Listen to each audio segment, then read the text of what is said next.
Alhamdulillah, pada siang hari ini kita berkesempatan temu muka sekalipun melalui dunia maya, tidak mengurangi makna pertemuan kita ini. Mudah-mudahan kita semua mendapatkan hidayah, rahmat dan perlindungannya dari Allah Subhanahu wa Ta'ala. Baik Bapak Ibu sekalian yang kami hormati, informasi yang kami terima, teman-teman kita dari PA Baru, PA Pangkep masih sementara dalam persiapan, sehingga kita dahulukanlah apa yang ada, sekaligus memanfaatkan waktu, mudah-mudahan bisa kita gunakan waktu ini dengan sebaik-baiknya. Baik, Bapak Ibu sekalian, bagaimana kabar Pak Ketua?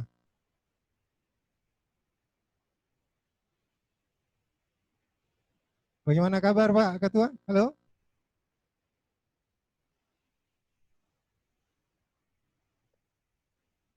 Belum ada suaranya masuk. Halo?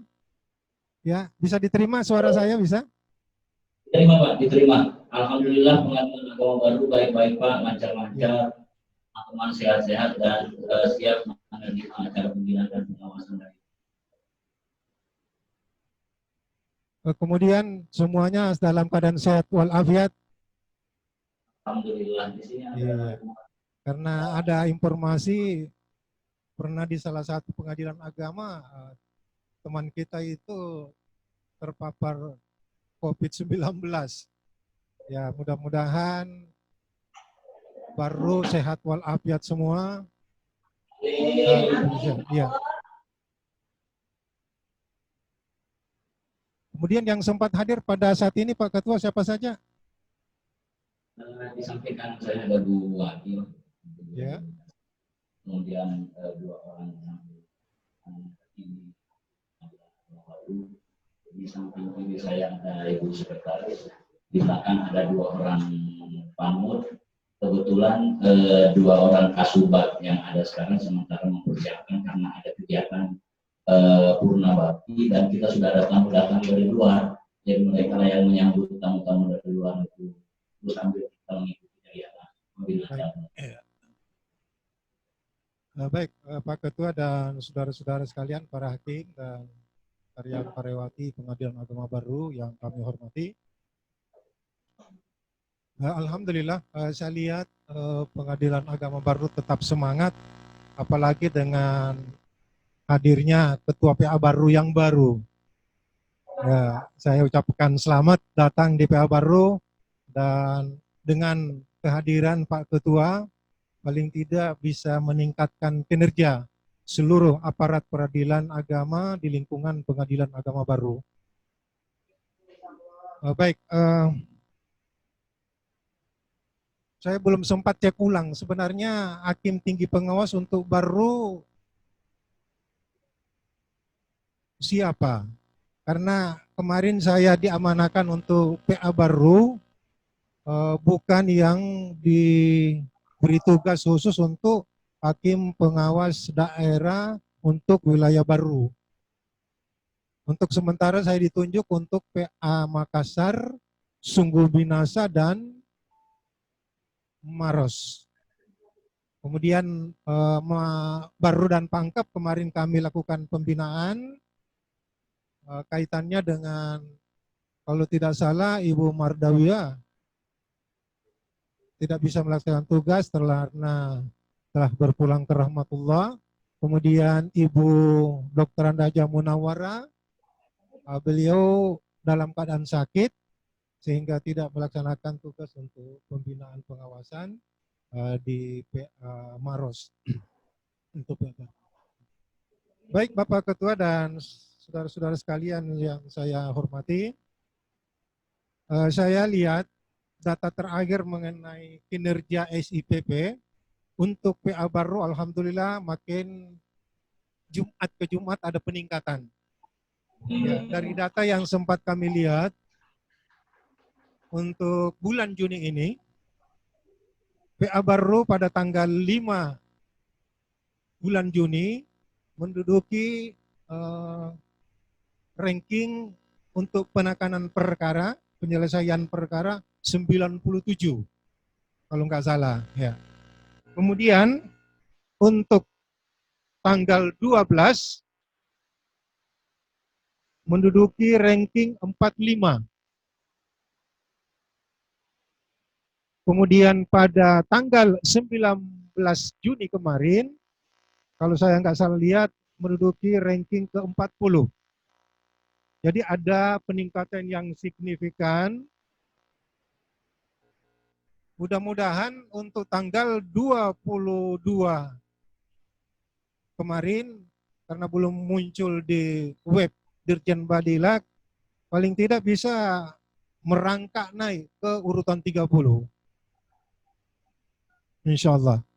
Nah, untuk upload putusan, publikasi putusan, alhamdulillah kayaknya sudah selesai semua dan hampir Pengadilan Agama Wilayah PTA Makassar telah melaksanakan publikasi putusan sebanyak putusan yang telah ada, sehingga tidak terlalu masalah. Yang jadi masalah sampai sekarang adalah terkait dengan penanganan perkara itu, termasuk di Pengadilan Tinggi Makassar. Untuk upload putusan, kalau nggak salah sampai kemarin itu menduduki ranking keempat. Tapi untuk penanganan perkara, tingkat penyelesaian perkara itu kalau nggak salah menduduki ranking atau tingkat ke 100 ke atas. Kalau nggak salah 124.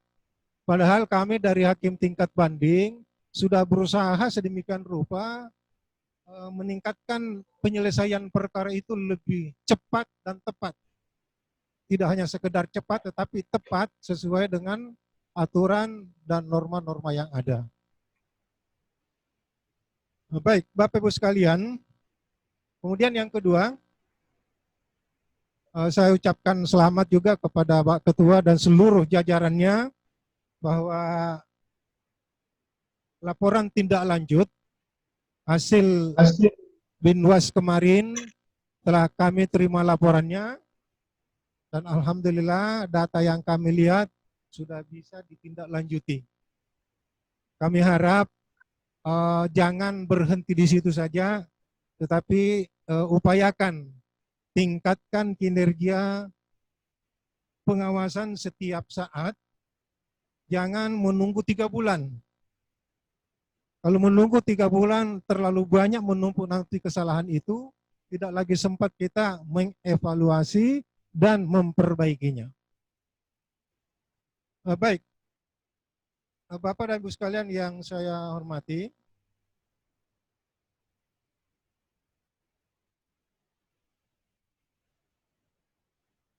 ya, untuk pembinaan pengawasan kali ini,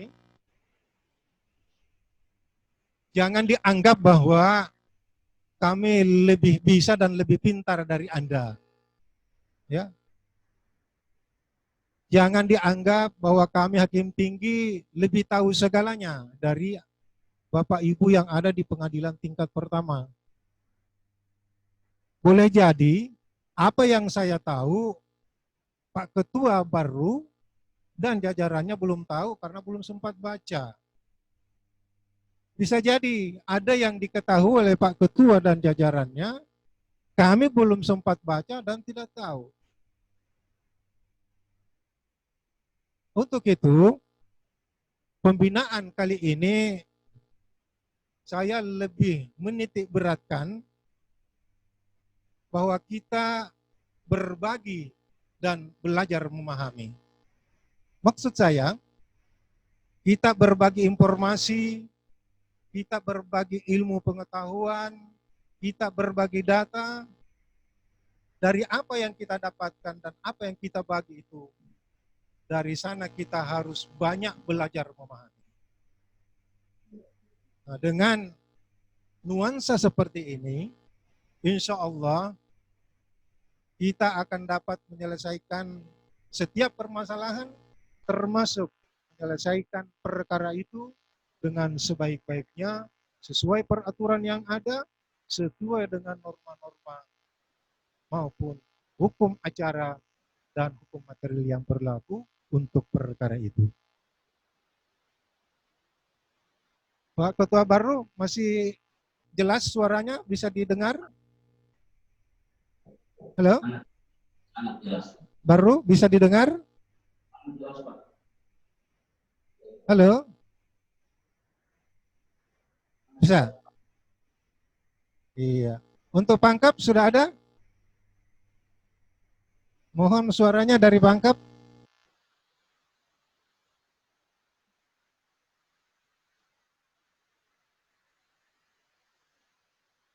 Halo? Pangkep, Sangat ada jelas suara? Pak, kami dengarkan.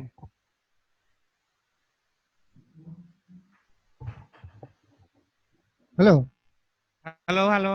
Ya Pak, Ya, bisa jelas ada sekali umpan Pak. balik ya. Jelas sekali kami terima.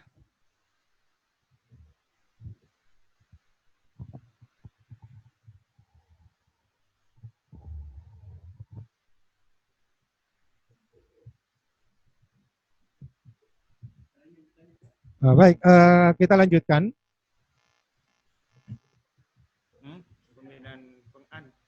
Bapak Ibu sekalian, kita sudah lumrah bahwa di dalam penyelesaian perkara itu melalui beberapa tahapan atau proses yang seperti kita lihat ini, terutama di dalam memeriksa dan memutus perkara itu. Mulai dari pada saat penerimaan dan pendaftaran gugatan, lalu dibuat PMH-nya, dibuat penunjukan panitra pengganti jurusita pengganti, kemudian dibuat PHS, lalu dibuatlah PMH untuk penunjukan majelis untuk pemeriksaan perkara itu. Berkas diterima, maka majelis pemeriksa perkara sudah bersiap untuk mempelajari dan memahami berkas gugatan yang ada. Saya teringat dengan Bapak Wakil Ketua Pengadilan Tinggi Agama Makassar sebelumnya, yang baru saja purna bakti sebagai KPTA Surabaya, sekitar tahun 2012 atau 2013. Pada saat itu beliau mewacanakan bahwa setiap majelis pemeriksa perkara mempunyai buku catatan. Buku catatan terkait sidang untuk persiapan pemeriksaan perkara. Jadi mempelajari gugatan itu dari segala seginya, baik dari segi syarat formalnya maupun dari segi substansi atau materi gugatan itu sendiri. Kelengkapan administrasi perkaranya juga menjadi bahan untuk diteliti dan dicermati, sekaligus menjadi catatan untuk menjadi pertimbangan. Kalau misalnya harus dipertimbangkan dalam putusan, maka akan diangkat di dalam putusan.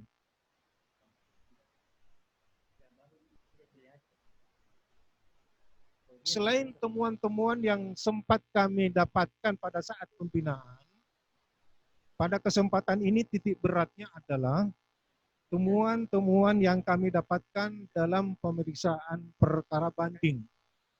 Baik itu dari segi administrasi perkara dan persidangan maupun dari segi penerapan hukum acara maupun hukum materialnya.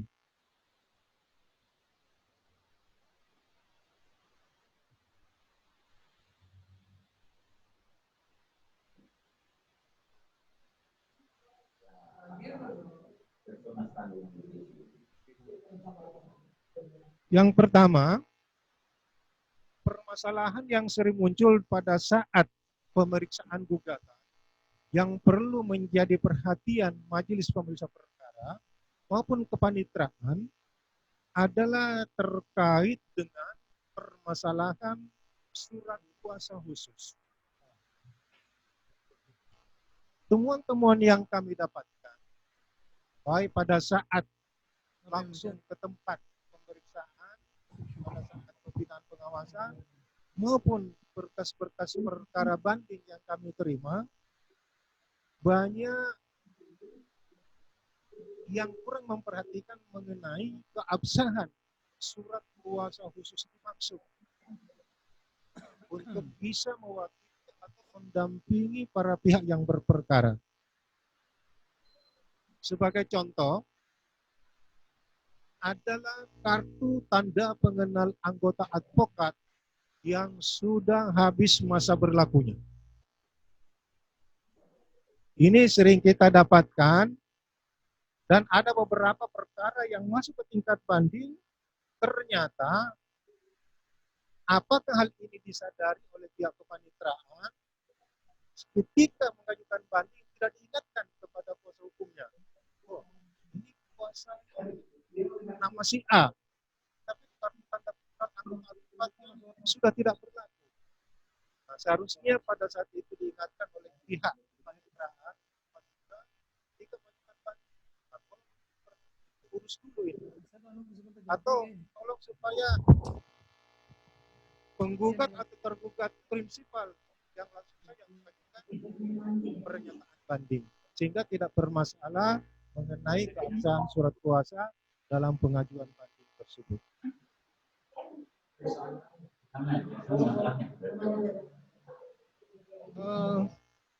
Saya mengutip di sini ada beberapa putusan kasasi yang membatalkan dan atau membenarkan sikap pengadilan tinggi agama atau pengadilan tingkat banding yang menyatakan bahwa gugatan harus dinyatakan tidak dapat diterima oleh karena kartu tanda pengenal anggota advokatnya sudah habis masa berlaku.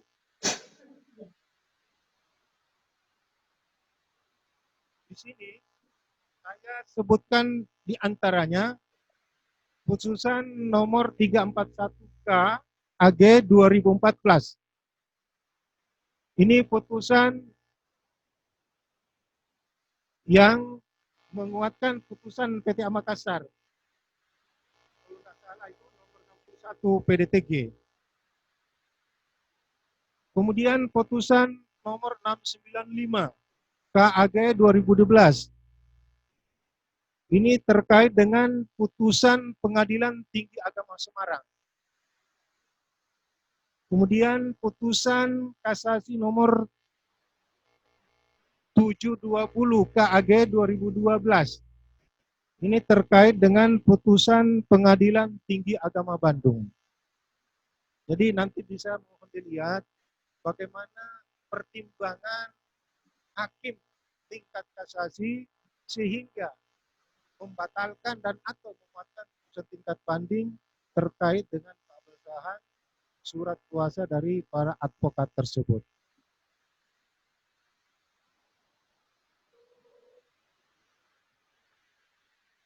Kemudian yang kedua, ini sempat kami dapatkan pada saat melakukan pembinaan di salah satu PA bulan Februari kemarin. Mengenai surat kuasa yang salah satu di antara pihak prinsipalnya tidak bertanda tangan tetapi hanya menggunakan cap jempol. Dalam berbagai jurisprudensi Mahkamah Agung dan ketentuan hukum acara, ketika ada pihak yang menggunakan cap jempol, maka surat kuasa tersebut harus dilegalisasi oleh pejabat yang berwenang. Dalam hal ini notaris dan atau panitia pengadilan agama setempat.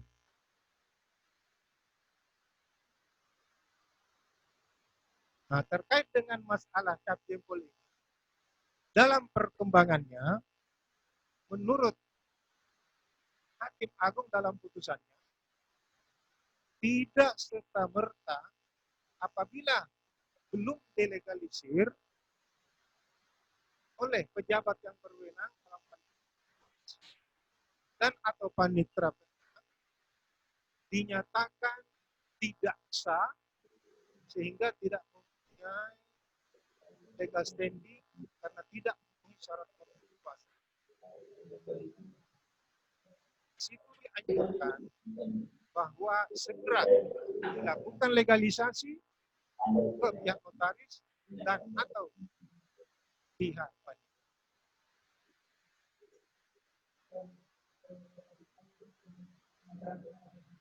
Bapak Ibu sekalian,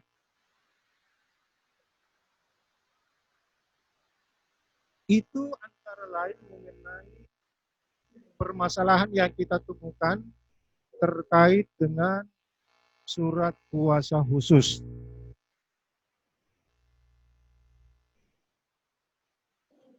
Kemudian yang kedua, permasalahan yang kami temukan adalah mengenai izin perceraian bagi pegawai negeri sipil. Baru saja kami terima dari salah satu pengadilan agama, ternyata kurang memperhatikan ketentuan yang diatur di dalam PP 45 tahun 1990 tentang perubahan atas Peraturan Pemerintah Nomor 10/1983 tentang izin perkawinan perceraian bagi pegawai negeri sipil. Sama sekali tidak muncul di dalam berita acara bahwa majelis hakim mengingatkan kepada pihak material, apakah dia selaku penggugat atau pemohon sebagai PNS, ataukah selaku tergugat atau termohon yang PNS, supaya mengurus dan atau menyiapkan surat izin melakukan perceraian ketika dia bertindak sebagai penggugat atau pemohon, kemudian juga menyampaikan perihal kewajiban termohon atau tergugat yang PNS untuk mengurus surat keterangan melakukan perceraian. Bapak Ibu sekalian, sekalipun peraturan pemerintah tersebut bukan merupakan hukum acara, tapi harus menjadi perhatian kita agar supaya mengajak mereka mentaati peraturan perundang-undangan yang ada dalam kaitan sebagai pegawai sipil yang hendak mengajukan atau melakukan perceraian terhadap istri dan atau suami. Nah, dalam perkembangan yang saya lihat, ada surat edaran Mahkamah Agung yang terakhir, tahun 2019, terkait dengan tuntutan istri yang suaminya pegawai negeri sipil memohon supaya pembagian gaji apakah 1/2 dan atau 1/3 karena punya anak itu ditetapkan oleh pengadilan agama. Nah, di dalam surat edaran Mahkamah Agung tahun 2019 itu, kalau salah nomor 2, tentang pemberlakuan hasil sidang rapat pleno Mahkamah Agung tahun 2019. Ditegaskan di dalam surat edaran Mahkamah Agung tersebut bahwa hendaknya majelis hakim pemeriksa perkara membuat amar yang sifatnya deklarator terkait dengan kewajiban seorang suami untuk memberikan 1/2 dan atau 1/3 gajinya kepada istri atau kepada istri dan anak-anak. Itu artinya dapat bersifat alternatif. Bagaimana nanti pertimbangan majelis hakim yang bersangkutan, apakah dipenuhi atau tidak, bagaimana pertimbangannya, kalau misalnya tidak dipenuhi, seperti apa pertimbangannya. Jadi titik poin pertama awal pertemuan kita ini terkait dengan pemeriksaan tahapan awal dalam hal gugatan perceraian misalnya adalah masalah penerapan dan ketentuan tentang surat kuasa khusus. Yang kedua, terkait dengan izin perkawinan atau perceraian bagi penganut. Kemudian yang ketiga, sebelum kita masuk ke tahap dialog, masalah sita jaminan. Alhamdulillah saya lihat di dalam beberapa perkara di tingkat pertama, ketika gugatan itu salah satu positanya menuntut permohonan sita jaminan atas objek sengketa, sudah ditanggapi di dalam penetapan hari sidang yang menyatakan perlu dilakukan pemeriksaan terlebih dahulu sehingga akan ditetapkan dengan secara tersendiri untuk permohonan sita jaminan dimaksud. Nah, hanya saja ketika pemeriksaan perkara itu diawali dengan pembacaan gugatan sampai pada saat diputus tidak pernah diungkap atau dikonfirmasi oleh majelis terkait dengan posita dan atau petitum tentang permohonan sita jaminan yang ada di dalam surat gugatan. Seyogianya, karena sudah ditanggapi dan ditetapkan di dalam penetapan hari sidang untuk pemeriksaan perkara tersebut, maksud kami sidang pertama bahwa akan ditentukan sendiri dengan melakukan perlu pemeriksaan lebih dahulu. Bapak Ibu sekalian,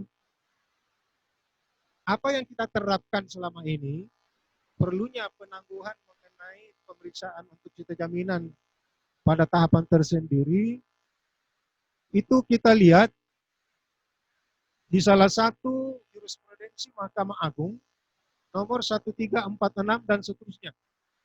Di situ dinyatakan bahwa bantahan terhadap konservator Beslah bersifat insidental. Sehingga kalau diterima sebagai bantahan, seharusnya diperiksa tersendiri atau insidental dengan menunda pemeriksaan terhadap pokok perkara. Kemudian kita lihat pendapat M. Yahya Harahap di dalam bukunya Hukum Acara Perdata, Gugatan dan seterusnya, kalau tidak salah di dalam 298. Di situ dinyatakan bahwa pengabulan dan atau penolakan sita tidak semata-mata berdasarkan gugatan saja, tapi didukung oleh fakta atau indikasi objektif yang diperoleh dari kedua pihak perkara dalam proses sidang insidentil. Jadi pada saat pembacaan gugatan boleh sejak awal ditanya, bagaimana dengan permohonan sita jaminan saudara ajukan? Apakah saudara tetap mengajukan? Nah, kalau misalnya dia menyatakan tetap akan mengajukan permohonan sita dimaksud, barulah majelis menyatakan kalau memang sudah siap hari itu dilakukan pemeriksaan bidang insidentil untuk permohonan sita jaminan.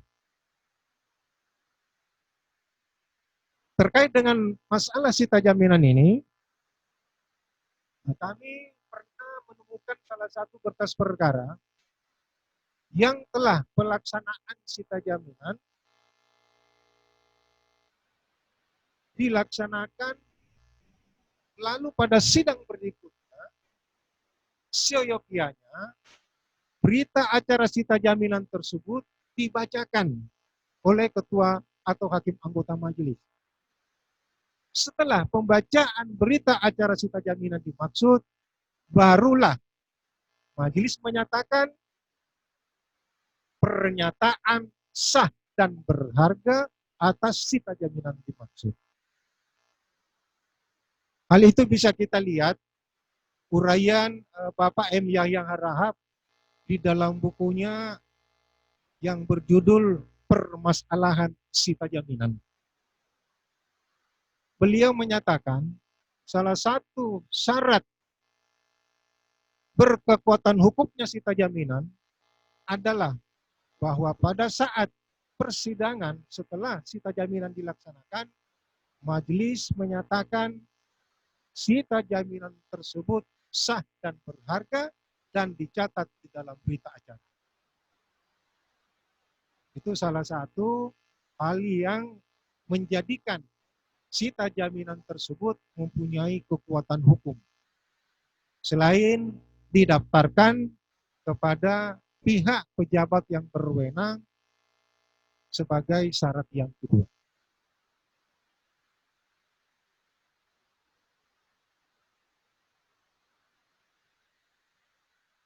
Kemudian, Bapak Ibu sekalian, sebagai umpan balik, barangkali ada permasalahan terkait dengan hal-hal yang kami sampaikan tadi, bisa kita umpan balik, saling berbagi, dan belajar memahami. Silakan, Pangkep sudah ada? Mohon suaranya Pangkep. Halo? Permasalahan belum, tapi Ya. kehadiran Pak.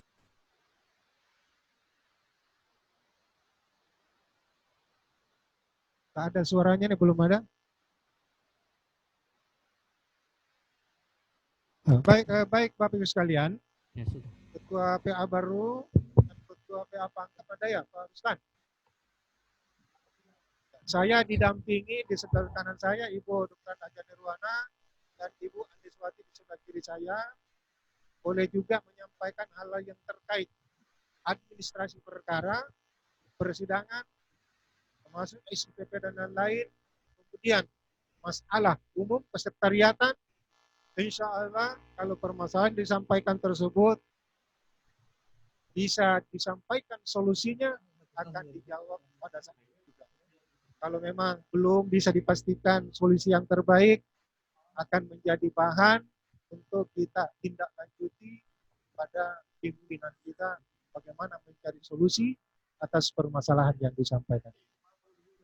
Baik, silakan kepada PA Pangkep atau PA baru menyampaikan permasalahan-permasalahannya sebelum kita lanjut.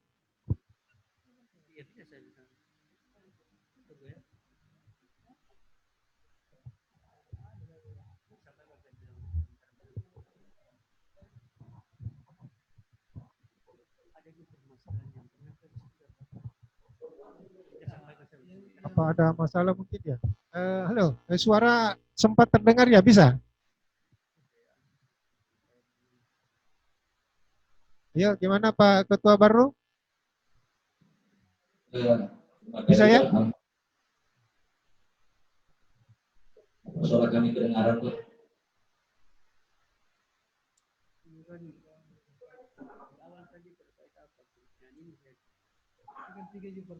Halo? Baru, Wako, baru.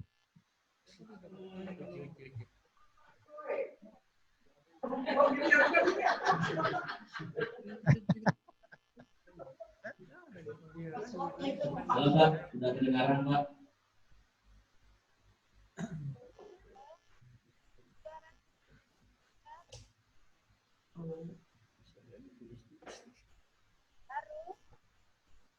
Halo.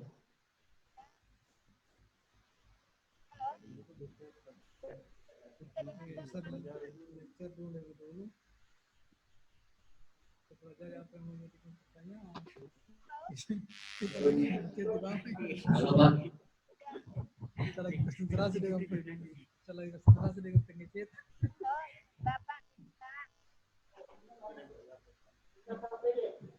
Ya, dari tadi dengar jelas ya Pak ya. Kesalahan dari Bapak. Halo, jawab. Sudah ya. Sudah kedengaran dengan jelas ya Pak. Apa yang dipaparkan tadi? Halo? Halo Pak. Halo. Halo? Yang pengarahan tadi jelas enggak Pak? Jelas. Oh, jelas. Iya. Sekarang waktunya dikasih waktu untuk bertanya kepada Bapak Pembina. Mungkin ada masalah atau apa yang ditemukan. Iya, kami persilakan. Baru. Baik, kami dari Pengadilan Agama Baru. Iya. Terima kasih banyak Pak atas materi. Alhamdulillah materi pembinaannya kami terima di sini sangat clear, sangat jelas.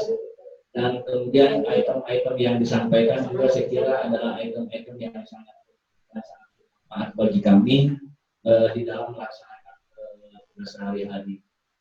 Permasalahan-permasalahan atau perdebatan internal kami Nanti diskusi di sini.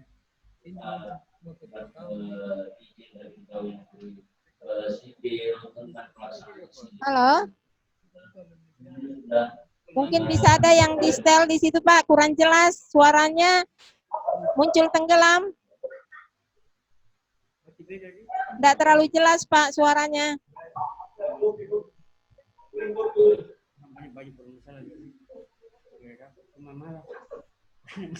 Halo, baru. halo, halo, Iya, tidak jelas Bu. muncul tenggelam suaranya Pak. Bisa mungkin ada yang di, Saya ada nunggu sampai jam 3 ya. Ya sementara Bu, sementara di iya di setel dulu Pak. Mau ditanya. Iya, mungkin pangkep. Penerimaan suara mungkin lebih bagus. Iya, Iya. silakan Pak. Terima kasih atas kesempatan. Iya. Alhamdulillah Pengadilan Agama Pangkat setelah mencermati materi yang diajukan oleh Hakim Tinggi Pengawas. Alhamdulillah untuk sementara ini kami masih memahaminya seperti itu dan pelaksanaan di lapangan sepertinya Pangkat tidak ada masalah berkaitan dengan 3 masalah yang dikemukakan tadi. Terima kasih Bunda.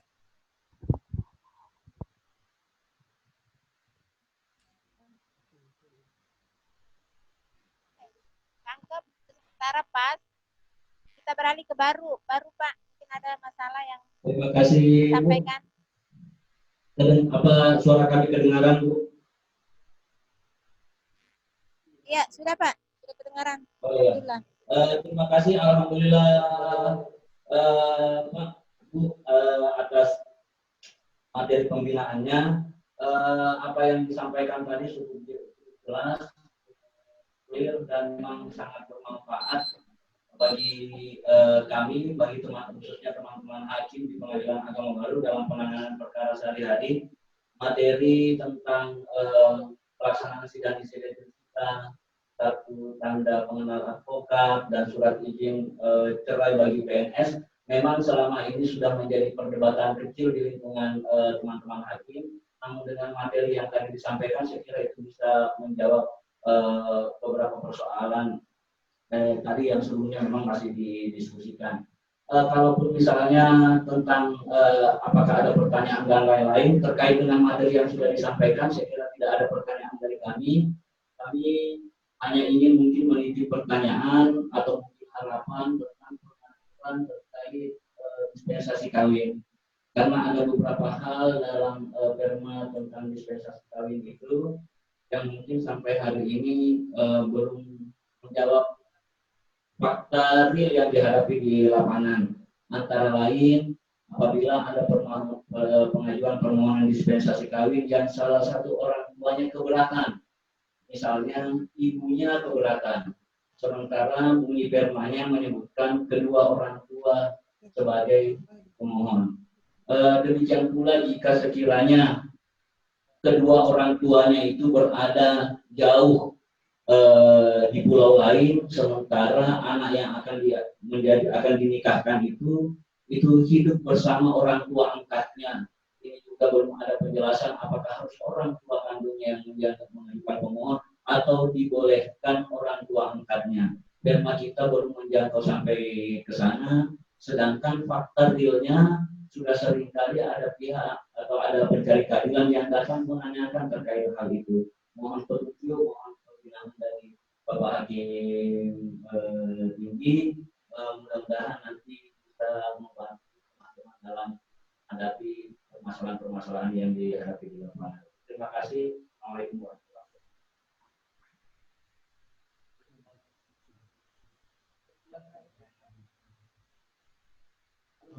Saya kurang jelas tadi pertanyaan, tapi ada asisten tadi Paling tidak pertanyaannya bagaimana terkait dengan kasus seorang anak yang akan menikah, tapi orang tua kandungnya ada jauh di Bali.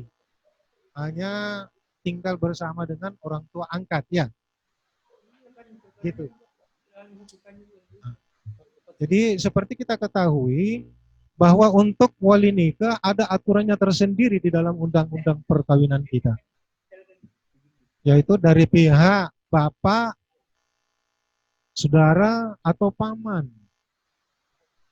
Orang tua angkat tidak punya kewenangan sekalipun berpuluh tahun dia pelihara atau sejak kecil.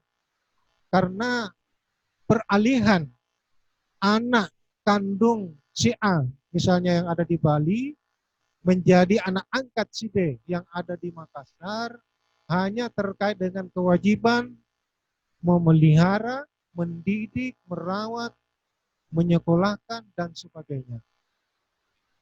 Untuk menikahkan tidak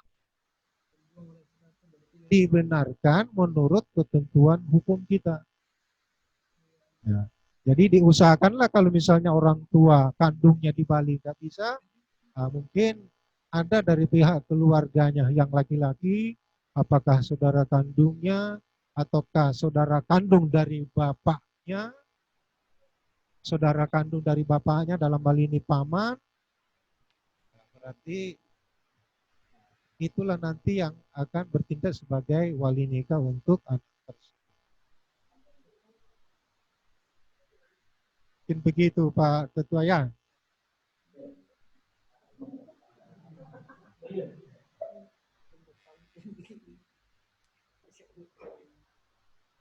Halo? Jelas Pak, jelas.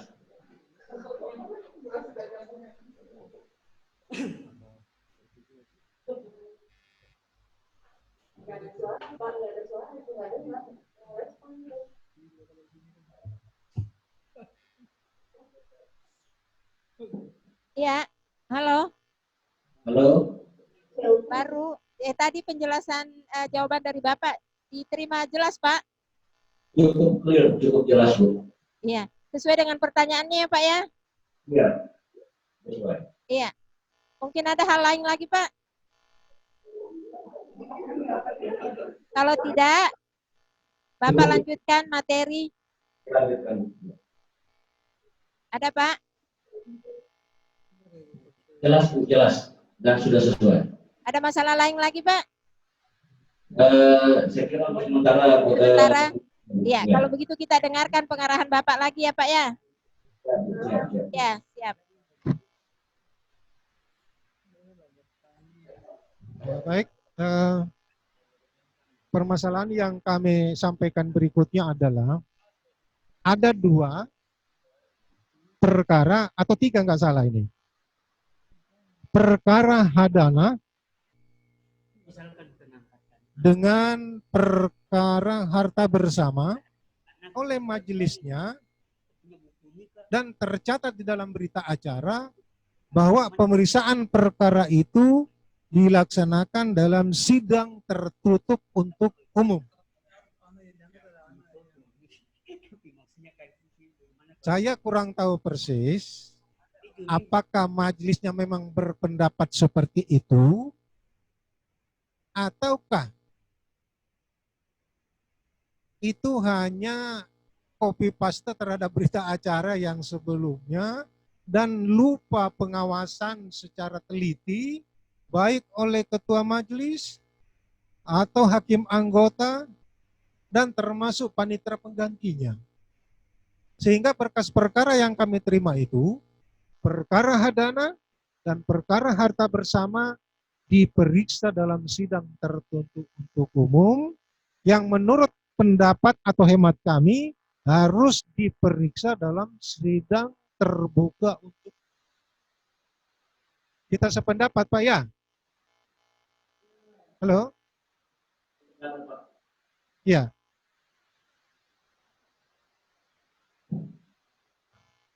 Jadi apa tindakan kami? Ketika saya musyawarahkan dengan ketua majelis, kalau tidak dirubah ini, maka mau tidak mau kita harus nyatakan batal demi hukum.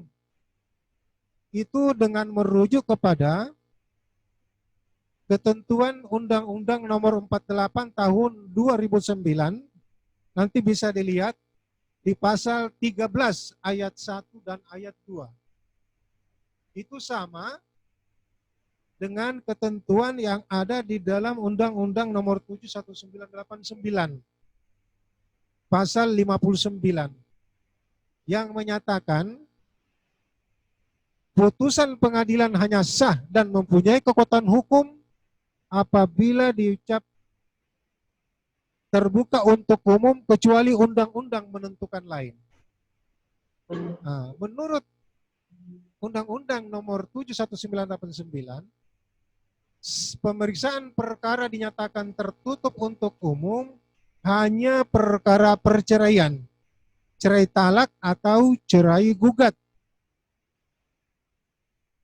Itu disebutkan di dalam pasal 68 ayat 2 dan pasal 80 ayat 2. Kalau toh selain perkara perceraian tadi, cerai talak atau cerai gugat, majelis hakim berpendapat perlu diperiksa dalam sidang tertutup untuk umum, itu bisa saja. Tetapi dengan syarat, menurut undang-undang ini, majelis hakim dan tercatat di dalam persidangan yang menyatakan bahwa pemeriksaan perkara ini dinyatakan dan diperiksa tertutup untuk umum dengan alasan dan pertimbangan sebagai berikut. Dan itu dicatat dalam berita acara sidang yang bersangkutan. Nah, dengan demikian kami berasumsi bahwa pada dasarnya majelis hakim pemeriksa perkara itu berpendapat bahwa seharusnya terbuka untuk umum hanya karena kekurang telitian atau kekurang cermatan. Sehingga kami menempuh cara dan menghubungi majelis hakim pemeriksa perkara yang bersangkutan melalui Bapak Panitra Banding supaya bisa dilakukan perbaikan berita acara dimaksud. Hal ini sebenarnya tidak harus terjadi dan jangan sampai terbiasa, apalagi dibiasakan. Ya, jadi penekanan di sini terkait dengan pemeriksaan perkara perlu ketelitian, kecermatan majelis hakim di dalam memeriksa perkara tersebut. Jangan karena masalah sepele nanti para pihak yang dirugikan. Boleh jadi panitra tadi, panitra pengganti maksud saya, yang mendampingi majelis hakim pemeriksa perkara, tanpa sengaja juga mencatat dan mengetik kata-kata tertutup untuk umum, yang seharusnya terbuka untuk umum.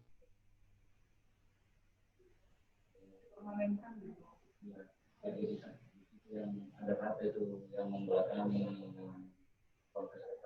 Kemudian saya lihat ada permasalahan juga terkait dengan rumusan pokok sengketa. Ketika ada kesalahan dalam hal merumuskan pokok sengketa akan mengakibatkan merugikan para pihak yang berperkara. Kenapa? Karena dari perumusan pokok sengketa yang benar akan ditentukan juga dengan benar mengenai pembebanan pembuktian bagi para pihak yang berperkara. Nah, seperti kita ketahui, berdasarkan pasal 283 RBG, mengandung asas pembuktian positif. Artinya apa?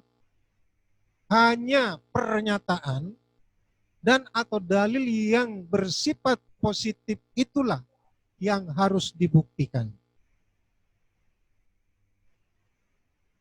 Nah, dengan demikian, hal-hal yang bersifat negatif tidak mungkin dibuktikan oleh pihak yang bersangkutan maka tidak dibebani pembuktian tersebut. Sebagai contoh kasus, misalnya ada gugatan cerai. Salah satu posita gugatannya menyatakan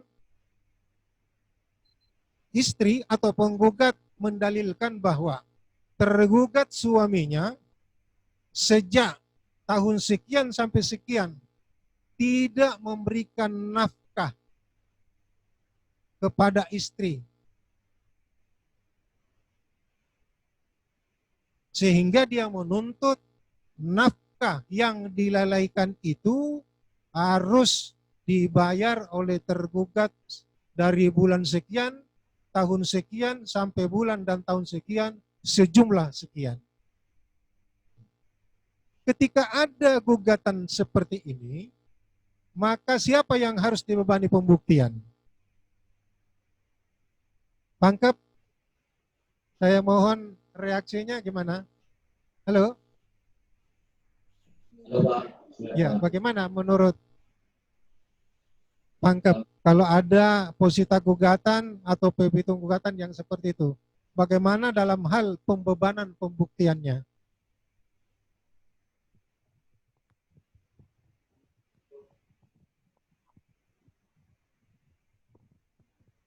Halo? Halo. Ya, bisa didengar pertanyaan saya tadi? Terima Ya. kasih. Terima kasih sebelumnya pertanyaannya kalau bisa bisa diulang pertanyaannya soalnya pendengarannya agak putus-putus juga tadi. Kalau baru gimana? Bisa didengar pertanyaan saya tadi? Dengan baik Pak. Jadi pertanyaannya, Mana menurut Pak Ketua ya, atau salah satunya yang oke baik, saya wakil aja teman-teman di ya.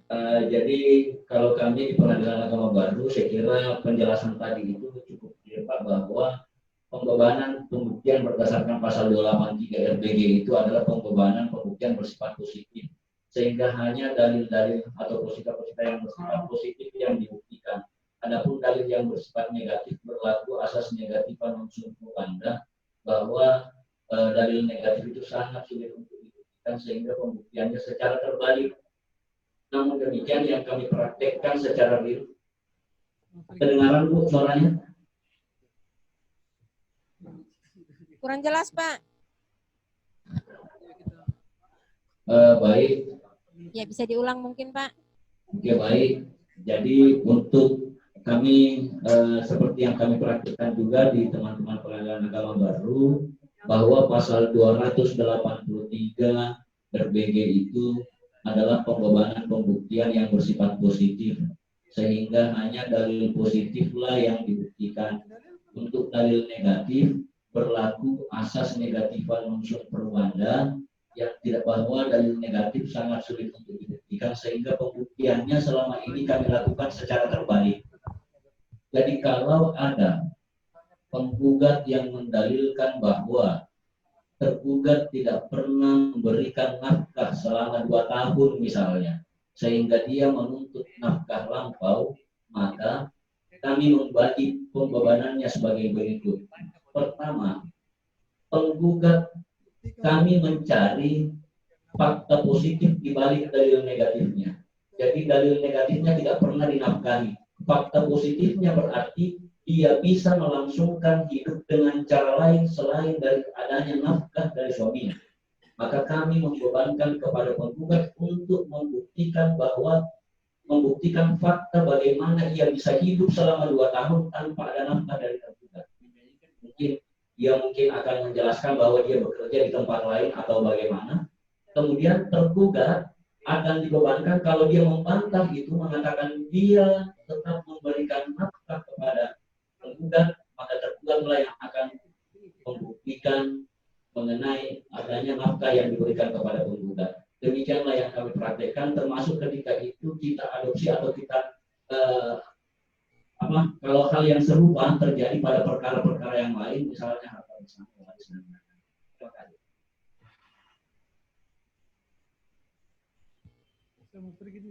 Jadi begini, Mungkin yang kami maksudkan, misalnya tadi istri menyatakan dalam gugatannya tidak memberi nafkah. Nah, kita lihat dulu, apakah tergugat membantah dalil gugatan tersebut, Kalau dia ataukah dia mengakui? membantah, Kalau misalnya dia mengakui, berarti pada intinya dengan pengakuan tersebut maka dinyatakan terbukti bahwa suami tidak memberikan nafkah. Ketika ada tanggapan atau jawaban tergugat membantah bahwa tidak benar, saya memberikan nafkah kepada istri saya sejumlah sekian dari bulan sekian sampai sekian. Nah, dalam kasus seperti ini, berdasarkan pasal 283 RPG itu, maka yang dibebani pembuktian terkait dengan permasalahan nafkah tadi adalah sang suami. Diberi beban pembuktian, kewajiban membuktikan bahwa dia benar telah memberikan nafkah kepada istrinya berupa uang. Buktinya apa? Nah, mungkin ada tanda terima kwitansi, atau mungkin ada saksi.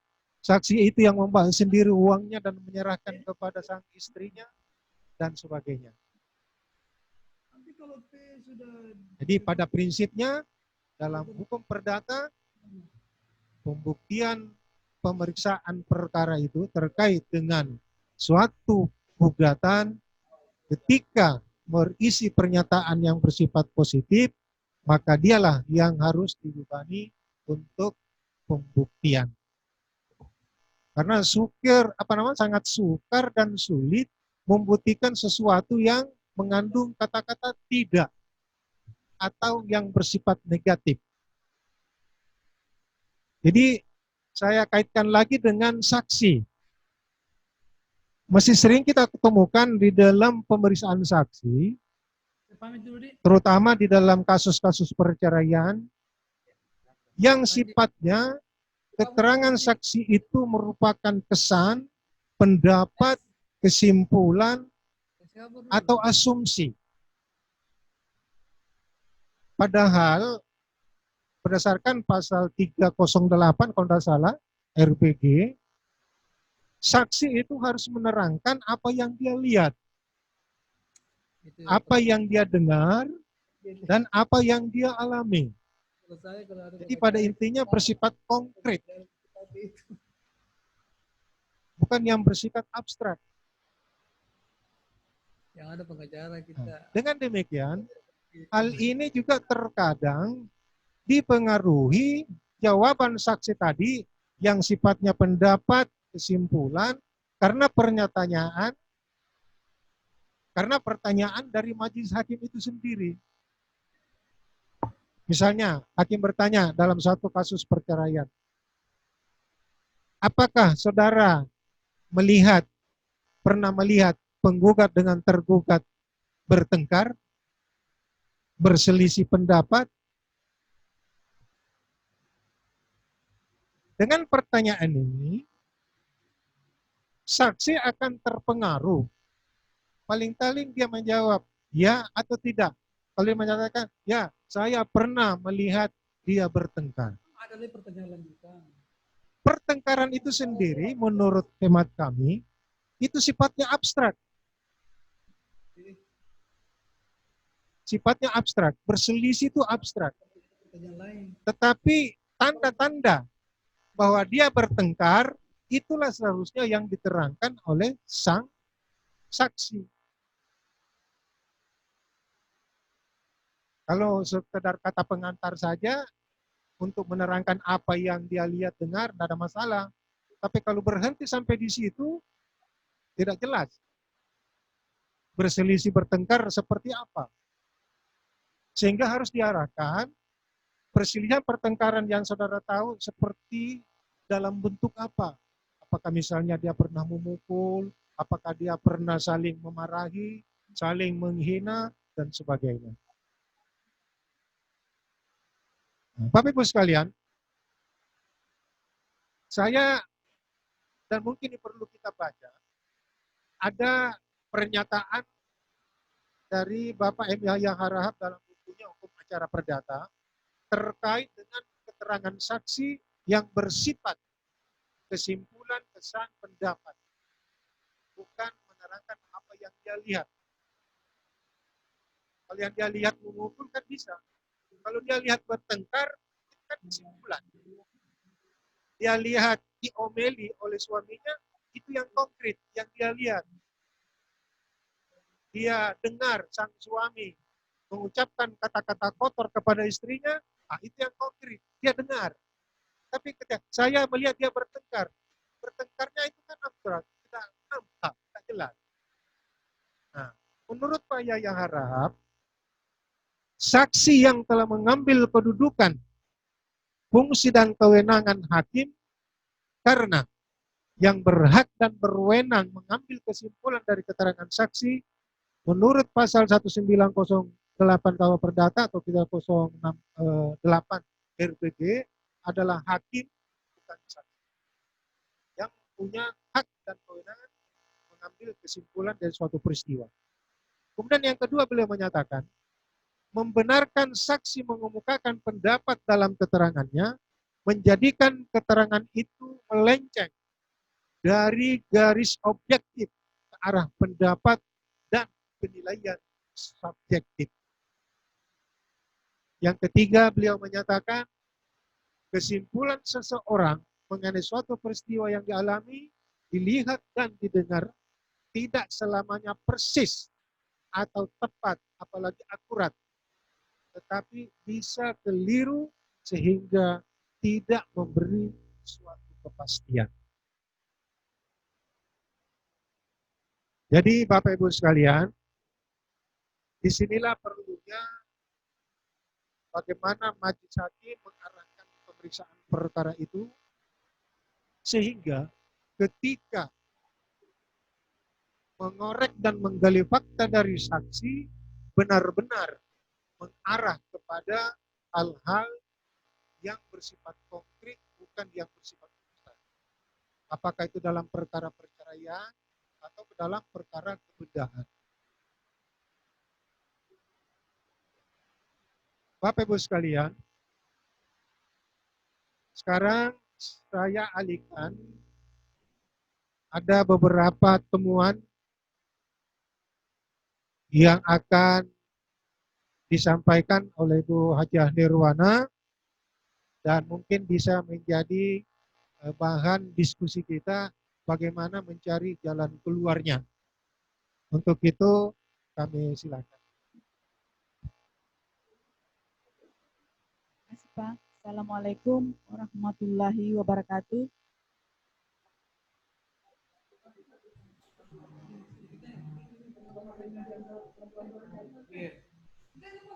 Di PA baru ada dari kepaniteraan. Halo, PA baru dari kepaniteraan ada. Oh, ini saya lihat di monitoring data SPP-nya. Ini ada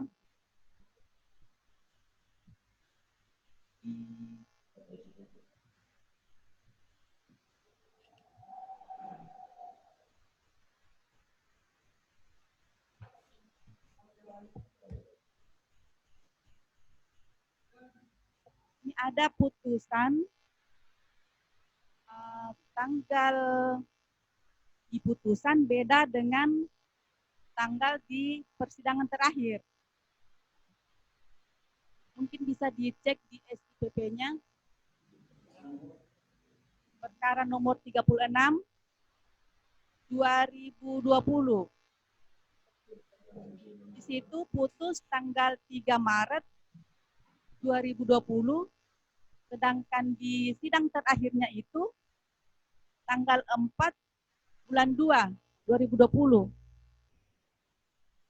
Jadi mungkin bisa dikoreksi ulang.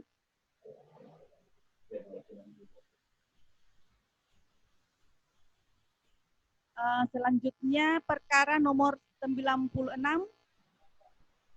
putus tanggal 14 April sedang di sidang terakhir itu tanggal 3 Maret 2020.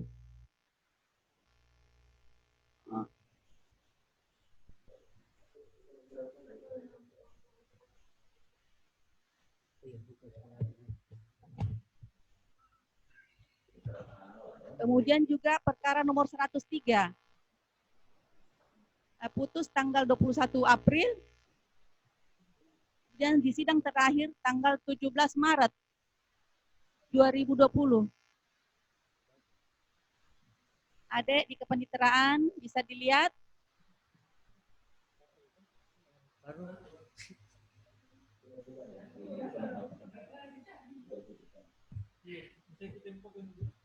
Iya, info kan di grup bilang kepaniteraan salah satu mewakili Ibu Fajar atau Mbak siapa. Ibu Hajar. Halo. Dan pokoknya bilang saja. Ditarik. Mungkin bisa dicatat saja ya, karena waktu mungkin nanti dikoreksi ulang ya. Adik di kepaniteraan baru.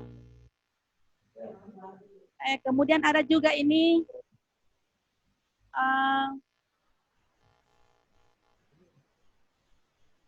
ada perkara nomor 47 2020, itu tanggal putusnya tidak sama dengan tanggal redaksi.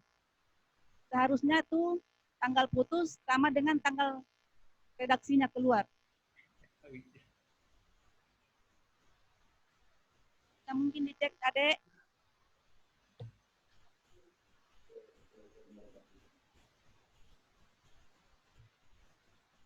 Perkara nomor 47, putus tanggal 4 bulan 2. Sedangkan redaksinya tanggal 16 Desember.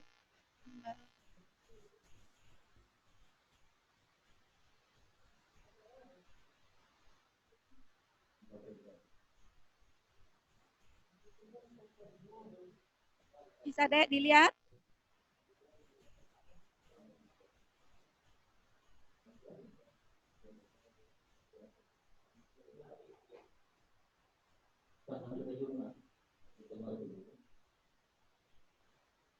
Ini perkara 47, putus tanggal 4 Februari, redaksinya tanggal 6 Februari. Kan seharusnya itu sama.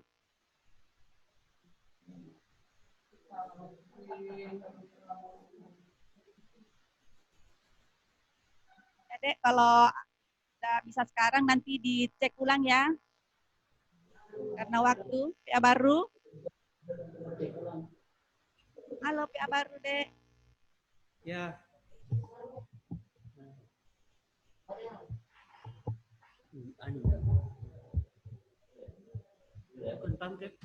Baik. Baru Dengar, Dek. ya dengar. Jadi nomor 36G 2020 itu bisa kami jelaskan, putus tanggal 4 Februari, tanggal 3 Maret itu tanggal ikrar, Bu. Tanggal ikrar kalah, itu sidang ikrar kalah tanggal 3 Maret. Kalau perkara nomor 47G 2020, betul putus 4 Februari, redaksinya 6 Februari, dan baru saja sudah dikoreksi, sudah kembali ke 4 Februari, bisa dicek kembali. Oke. Untuk PA Pangkep ya. Ini PA Ya. Pangkep. Ya. Halo. Hadir Bu. Ya. Mana Pangkep. paniteraannya? Aduh. Paniteraannya ada? Coba bisa Pak Pio bisa hubungi kepaniteranya. Kebetulan di sini Bu sementara lagi persiapan. Jadi paniteranya pada di bawah semua sudah dikonfirmasi tapi belum datang. Pak Pio. Sebentar mau Dicatat saja, nanti dilihat ya. Iya. JDP-nya. Iya nanti Ini dicatat Bu. perkara nomor 375 2019. Ya. Putus tanggal 18 Desember. Redaksinya tanggal 31 Januari. Bisa diulang Bu, 18 November apa Desember tadi? Desember. Ya. 2019. Ya. Redaksinya 31 Januari. Kan itu seharusnya sama ya. Kemudian perkara 88 2019. Tanggal putus 22 Oktober. Sedangkan redaksi 23 Oktober 2020. Putus ya, tanggal 8. Bisa diulang nomor 88. Putus-putus, Bu. Putus-putus Ki. Iya. Coba Bisa dicek ulang, suruh saya cek ulang nanti bagian ini tanggal putus dengan tanggal redaksinya apa sama. Oh iya. Oh, Tanggal iya. putus sama redaksi. untuk Kemudian perkara saya lihat ini masih ada 22 perkaranya yang putus belum diupload. Dari bulan 2 sampai dengan bulan April. Ya, nanti Bulan disampaikan 2 ya. Iya, iya. pemeriksaan. Sampai Oke, untuk sementara. April. Bulan 2 sampai April ya. Dari untuk bulan 2 sampai April perkara itu belum diupload itu yang sudah diputus. Nanti perlu konfirmasi. Di PA baru, kembali ke PA baru, mohon perhatiannya kalau membuat relas, nomor perkaranya, tahun nomor perkaranya itu diperhatikan. Karena ada perkara bandingnya ini, saya lihat nomor 49 2019, di relas pemberitahuan pernyataan banding itu ditulis perkara tahun 2020. Padahal itu perkara tahun 2019. Mohon perhatiannya. Maaf Pak Ketua. Mau bertanya yang Iya. ini. Mungkin cukup sekian dari saya. Assalamualaikum warahmatullahi wabarakatuh. Baik, Bapak Ibu sekalian, mungkin sekitar 10 atau menit lagi. Terkait dengan apa disampaikan Ibu Haja Nirwana tadi, ada juga perkara kewarisan baru-baru ini dari PA baru. Berkat administrasi bandingnya itu tidak tepat cara penyebutannya, turut terbanding, para terbanding. Nanti bisa dicek ulang itu. Sebenarnya relas itu untuk turut terbanding, tetapi di dalam relasnya disebut terbanding. Ketika disampaikan misalnya relas insage, ketika disampaikan relas penyampaian dan penyerahan memori banding, kontra memori banding. Saya lupa nomor perkara yang terakhir. Kebetulan kami yang menangani perkara itu. Nah, jadi penyebutan para pihak tidak tepat di dalam relas-relas yang disampaikan oleh jurusita kepada para pihak yang bersangkutan. Yang seharusnya misalnya terbanding, tetapi turut terbanding. Nah, itu jadi mohon ketelitiannya. Apalagi kalau para pihaknya sampai puluhan, memang bingung.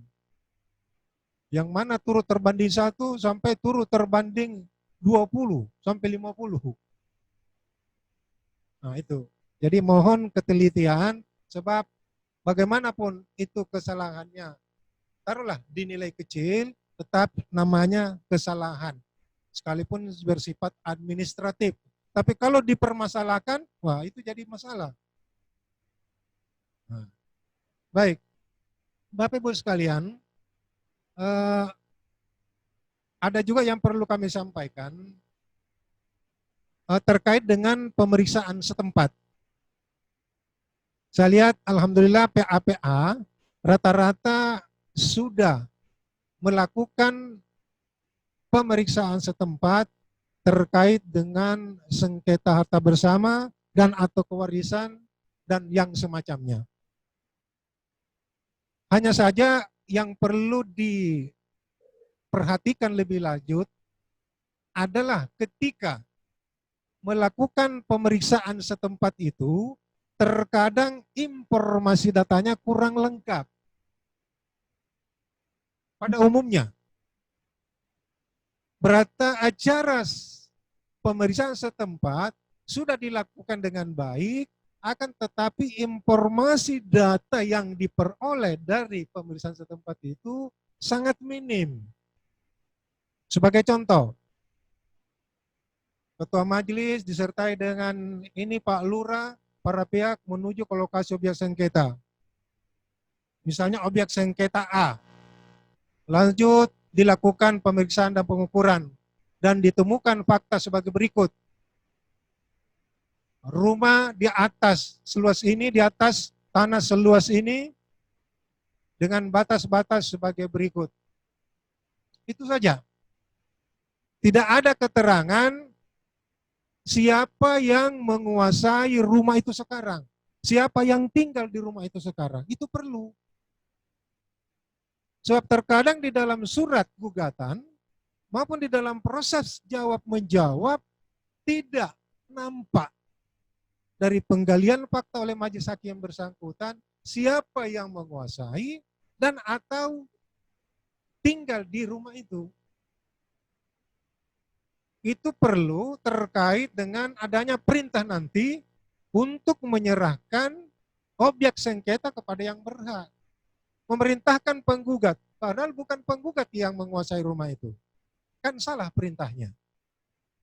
Memerintahkan tergugat, padahal bukan tergugat yang menguasai atau tinggal di rumah itu. Nah, itu yang pertama. Kemudian yang kedua, dalam pemeriksaan setempat, terkadang ditemukan hasil pengukuran yang diperoleh oleh petugas pengadilan agama berbeda. Bahkan ada terkadang berbeda jauh, sampai ratusan meter persegi. Ini kan menjadi tanda tanya, apakah betul luas tanah yang ditemukan oleh majelis hakim pemeriksa melalui petugasnya berbeda dengan surat gugatan sampai sekian meter persegi. Seharusnya dicari informasi lebih lanjut kepada para pihak ataukah aparat desa setempat. Menurut surat gugatan atau menurut sertifikat, luas rumah dan tanah ini sekian. Kok sampai begini hasil pengukurannya? Itu harus dicari informasi data kenapa sampai ada perbedaan yang sangat banyak dengan apa yang ada dalam surat gugatan dan atau di dalam akta otentik seperti sertifikat tanah. Kemudian yang ketiga, saya pernah bertemu ketika bertugas di Palembang, berkas perkara terkait dengan pemeriksaan setempat. Dan kayaknya hampir sama di PA-PA lain. Ketika menemukan objek sengketa, tanah misalnya, apakah itu sawah ataukah tanah perumahan, bentuk luas tanah itu tidak beraturan. Bukan segi empat panjang, bukan bentuk trapesium, tapi tidak beraturan, berkelok-kelok. Bagaimana rumus menghitung luas lokasi atau tanah yang luasnya tidak beraturan? Nah, ketika saya menemukan permasalahan tersebut, saya sempat tanya kepada salah seorang guru matematika, bagaimana mengatasi dan mengukur, menghitung luas terhadap bidang tanah yang tidak beraturan. Penjelasan yang saya dapatkan, seharusnya dibuat garis bantu. Garis bantu dari hasil pengukuran itu, sehingga ada nanti beberapa bidang tanah setelah dibuat garis bantu itu, yang hasilnya bisa berbentuk trapesium, bisa berbentuk segitiga sama kaki, bisa berbentuk segitiga yang lain. Nah, Bapak Ibu yang pernah belajar matematika tingkat atas tahu bagaimana rumus menghitung luas sesuatu bidang tanah yang bentuknya trapesium. Bentuknya segitiga sama kaki. Nah, dari hasil perjumlahan beberapa bidang yang sudah dibuat garis bantu itu tadi, barulah bisa dihitung keseluruhan luas tanah yang ditemukan di dalam pemeriksaan objek sengketa. Disinilah perlunya penambahan ilmu pengetahuan bagi para petugas jurusita kita yang melakukan pengukuran di lapangan. Kalau tidak mengetahui hal itu, sulit.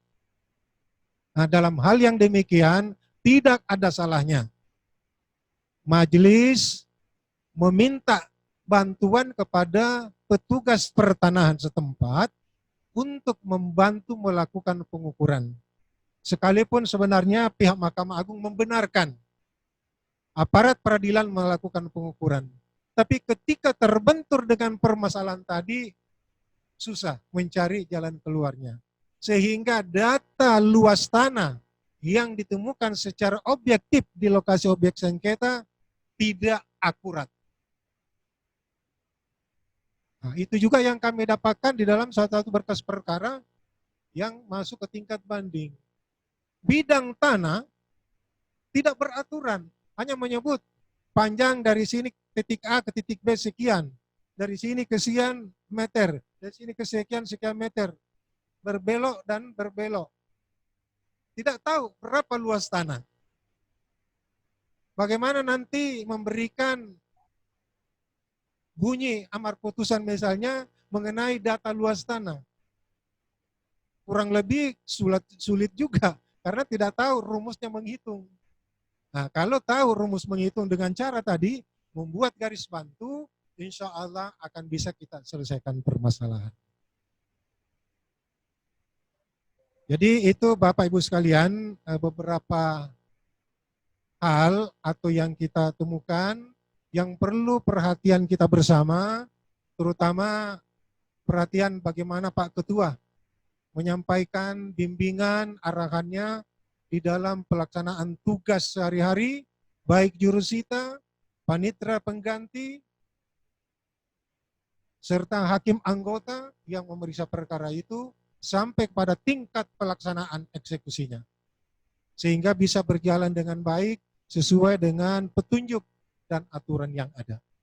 Insya Allah, apapun yang kita lakukan, kalau itu berdasarkan pengetahuan, insya Allah akan menjadi dan mengandung nilai kebaikan dan keadilan bagi para pihak yang berperkara.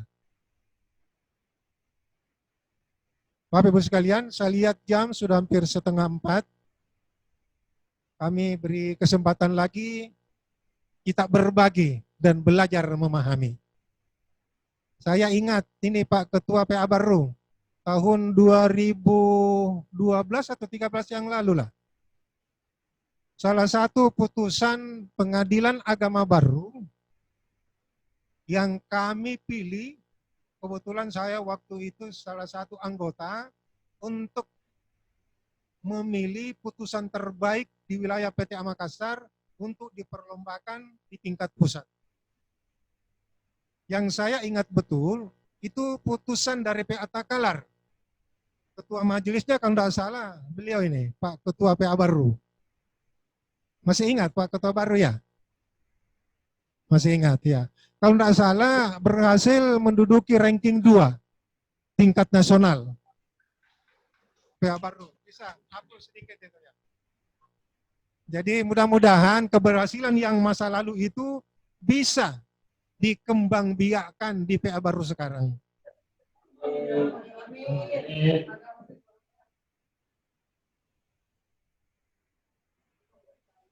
Nah, kemudian yang kedua saya ingat lagi nih, kenangan dengan PA Baru ini. Saya sempat membaca diskusi melalui dunia maya dengan almarhum Bapak Dr. Andes Haji Muhammad Ahsin. Masih ingat terkait dengan masalah apa itu? Pak Ketua Baru, masih ingat enggak? Siapa Pak? Izin, Pak. Ya. Diskusi dengan Bapak siapa tadi Pak? Almarhum Jamal. Ahsin Abdul Hamid. almarhum. Ingat Pak, bayar sebelum ikrar Pak. Bayar sebelum ikrar Pak. Pembayaran sebelum ikrar Pak. Oke, berarti masih ingat kan? Nah, waktu itu memang menurut surat edaran Mahkamah Agung terkait dengan perintah membayar nafkah, iddah, dan mut'ah pada saat sebelum ikrar talak diucapkan dilarang karena dengan alasan bersifat prematur. Dalam perkembangannya, tidak salah di dalam SEMA tahun 2017 barangkali, sudah ada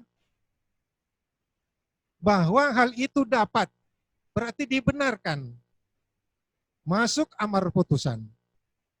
Nah, kenapa saya tampilkan hal ini? Untuk menjadi pesan bagi kita, bahwa dinamika hukum itu terus berkembang dan berkembang. Apa yang boleh hari ini bisa jadi tidak dibenarkan pada hari esok. Apa yang tidak dibenarkan pada hari esok boleh jadi dibenarkan pada hari lusanya. Nah, saya ingat kepada Pak Edi Riyadi ketika pembinaan Jumat yang lalu. Ada yang saya sempat garis bawahi dari pernyataan beliau terkait dengan pertanyaan salah seorang dari hakim PA Situbondo kan. Kalau tidak salah masalah ahli waris pengganti. Beliau ditanya begini, bagaimana menurut Mahkamah Agung? Apakah mengikuti pendapat kompilasi hukum Islam ataukah pendapat Hazairin terkait dengan waris pengganti? Kalau misalnya memang Mahkamah Agung berpendapat berdasarkan kompilasi hukum Islam, kami akan ikuti itu. Kalau misalnya mengikuti pendapat Hazairin, kami akan ikuti. Apa jawaban beliau?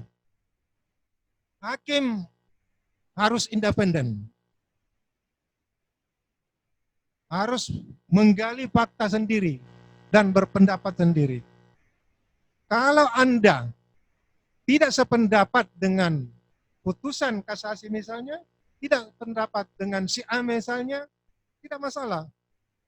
Bahkan tidak sependapat dengan aturan yang ada, menyimpangi, kontra legem, tidak ada masalah. Tapi harus ada alasan dan pertimbangan yang jelas dan tepat.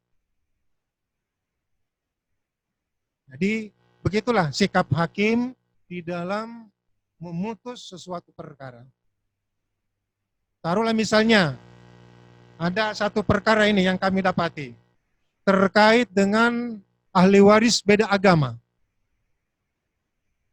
Hakim tingkat pertama di dalam putusannya tidak menetapkan sebagai ahli waris apakah dia anak, saudara, atau istri karena dia beragama non-Islam. Lalu pewarisnya Islam. Sehingga tidak ditetapkan sebagai ahli waris dan tidak ditetapkan mendapat bagian melalui lembaga wasiat wajib. Dalam beberapa putusan Mahkamah Agung sejak tahun 1996, kalau tidak salah 95, melalui putusan 368 kalau tidak salah, yang membenarkan sikap hakim yang tidak menetapkan ahli waris yang non-Islam itu sebagai ahli waris, tetapi mendapatkan bagian dari harta warisan melalui lembaga wasiat wajib. Jadi itu hal-hal yang berkembang yang perlu menjadi perhatian kita semua. Disinilah dan pada kesempatan seperti inilah bisa kita berbagi dan di situ kita belajar memahami. Baik, mungkin sesi terakhir, Pangkep, ada permasalahan Pak Pangkep? Suara sudah jelas belum? Belum ya? Ya, cek. Jelas. Jelas? Sudah jelas suaranya.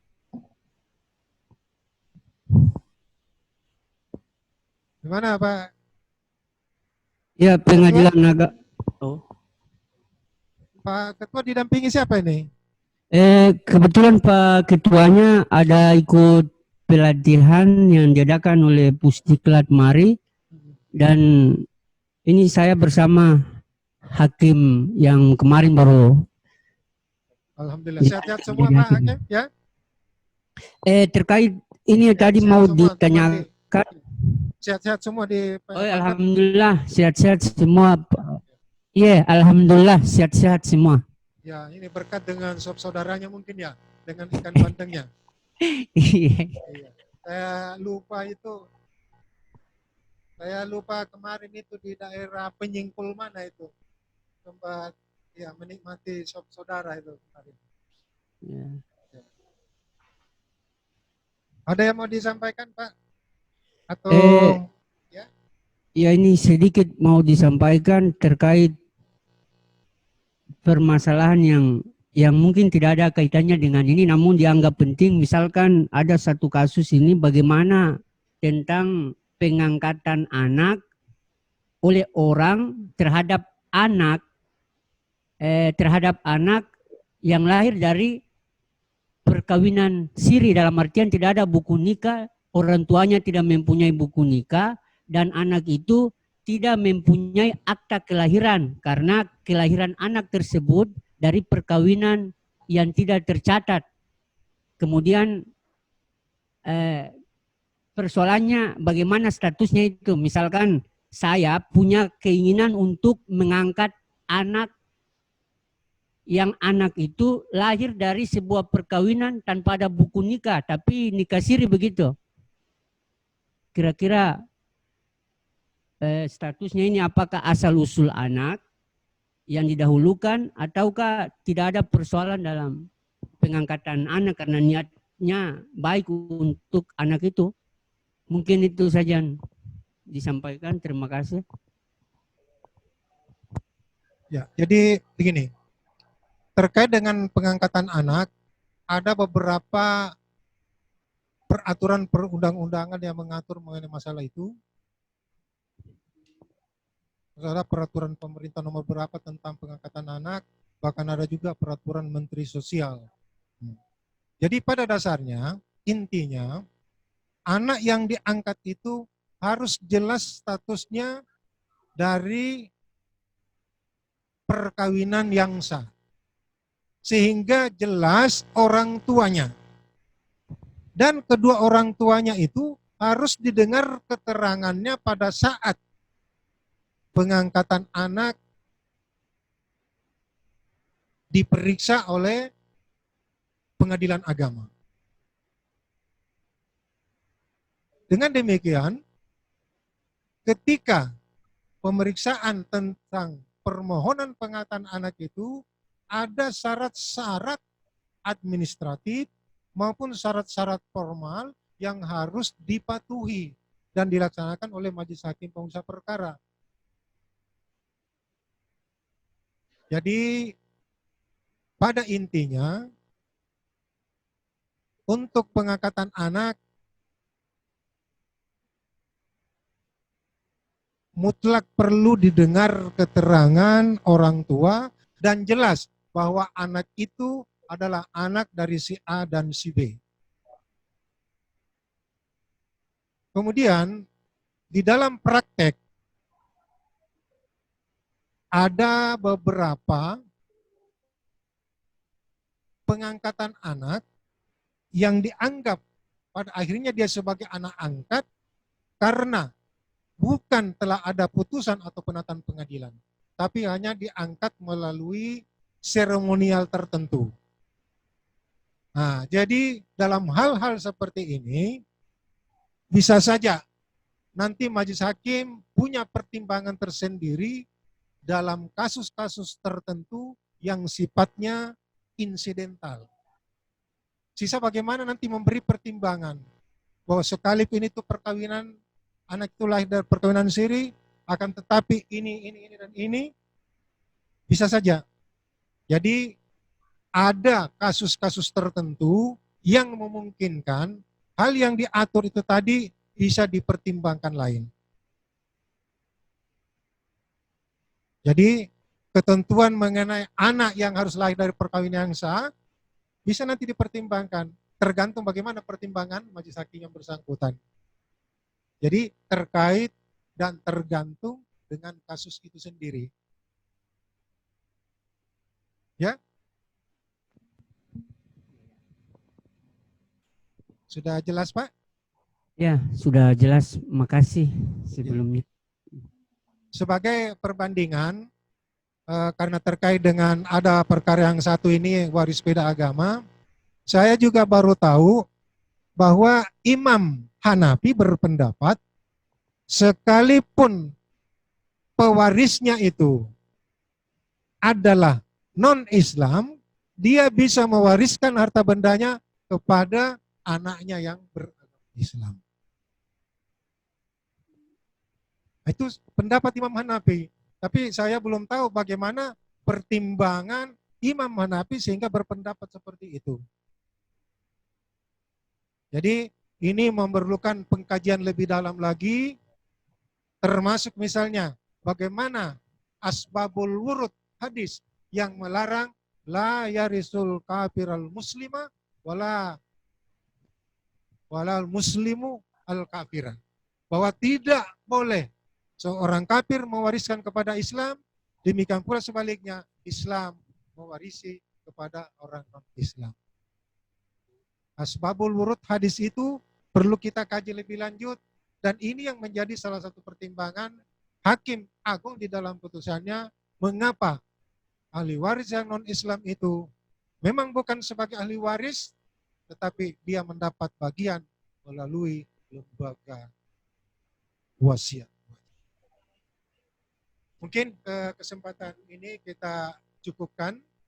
Mudah-mudahan pada pertemuan-pertemuan yang akan datang bisa kita lebih semarak lagi, dan tentunya kita berharap punya nilai tambah baik bagi kami pribadi, begitu juga kepada segenap warga PA Baru dan PA Pangkep.